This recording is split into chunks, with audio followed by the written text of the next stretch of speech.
You ask Tiger to calculate. This deals with linear inequalities with one unknown.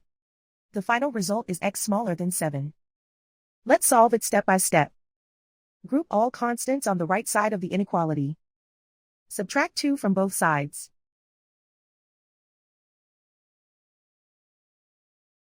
Simplify the arithmetic.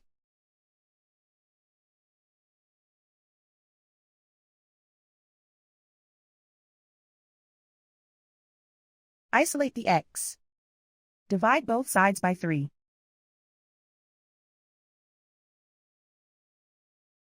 Simplify the fraction.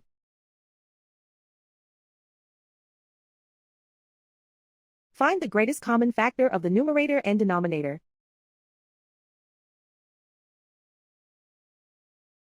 Factor out and cancel the greatest common factor.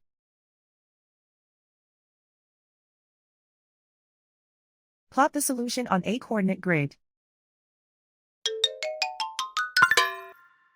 And so the final result is x smaller than 7.